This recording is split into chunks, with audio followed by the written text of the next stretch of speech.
Assalamualaikum warahmatullahi wabarakatuh.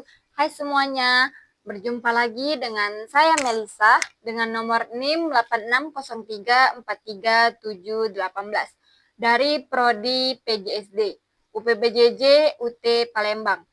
Pada video kali ini saya akan membahas pilar-pilar pendidikan Ki Hajar Dewantara dan relevansinya di era digital. Selamat menyaksikan.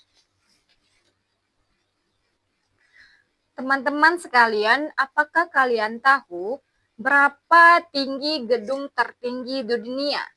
Apakah 800 meter atau lebih? Tapi seberapa kokoh gedung tersebut tergantung pada pondasinya. Begitu juga pada paradigma yang sama berlaku untuk pendidikan kita. Lantas apa makna pilar-pilar dalam konteks pendidikan? Pilar dalam konteks pendidikan bermakna nilai-nilai fundamental, prinsip dasar atau pondasi filsafat yang menjadi pondasi utama suatu sistem pendidikan. Pilar pendidikan berfungsi sebagai tiang penguat yang menentukan arah, tujuan, dan karakter sistem pendidikan itu sendiri. Pilar pendidikan menopang pembentukan karakter peserta didik menjadi pedoman utama dalam pembelajaran. Apabila pilar tersebut lemah ataupun rusak, pendidikan pun akan gagal membentuk manusia yang seutuhnya. Selanjutnya yaitu prinsip dasar pendidikan Ki Hajar Dewantara. Terdapat 3 prinsip pendidikan menurut Ki Hajar Dewantara yang biasa kita sebut ing ngarso song tulodo, ing madian mangunkarso, tut wuri handayani.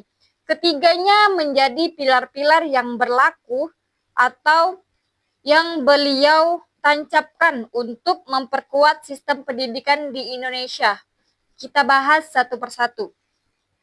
Untuk yang pertama yaitu ing ngarso sung tulodo atau di depan memberi teladan. Ini bermakna bahwa pengajar atau pendidik harus menjadi teladan dan contoh yang baik kepada peserta didiknya. Kemudian yang kedua yaitu ing madia mangunkarso atau di tengah membangun semangat.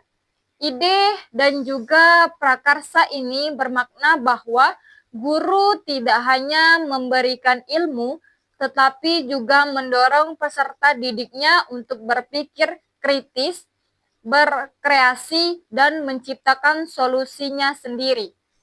Dan yang terakhir yaitu yang ketiga, yaitu Tut Wuri Handayani. Di belakang memberikan dorongan, motivasi, dan juga arahan.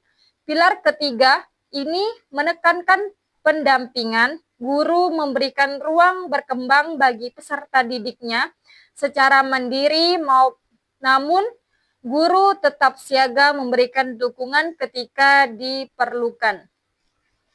Analisis relevansi ketiganya di era digital. Di era digital ini, guru berada di balik layar. Lantas, bagaimana pilar pendidikan dapat bertahan? Kita bahas melalui analisis relevansi satu persatu. Yang pertama dapat kita lihat dari tantangan ledakan informasi. Di era digital ini, anak-anak bisa mengakses banyak informasi dengan googling dalam waktu yang sangat-sangat singkat.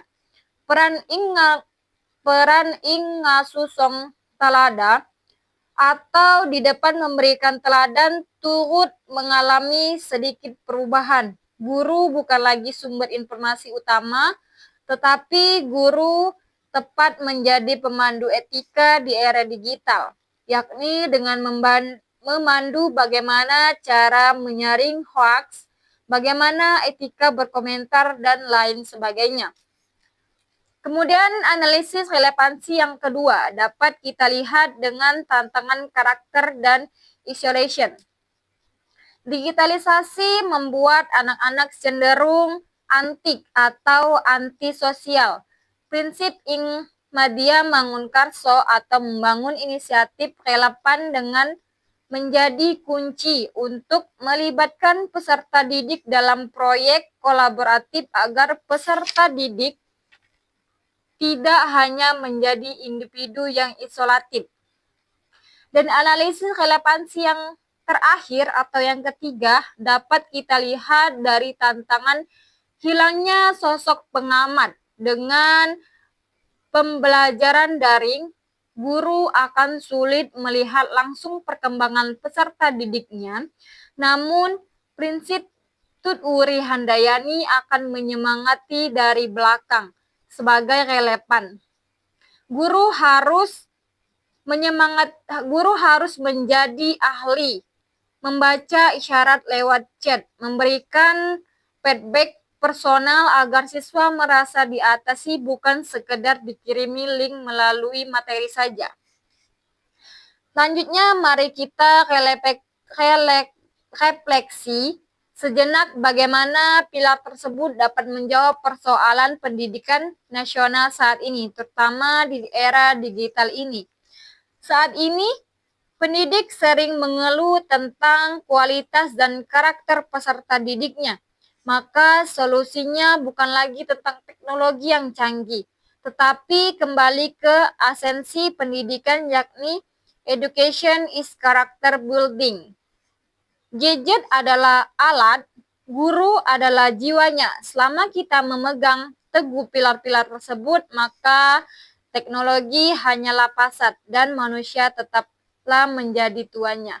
Mungkin itu saja penjelasan yang dapat saya sampaikan. Saya akhiri dengan wassalamualaikum warahmatullahi wabarakatuh.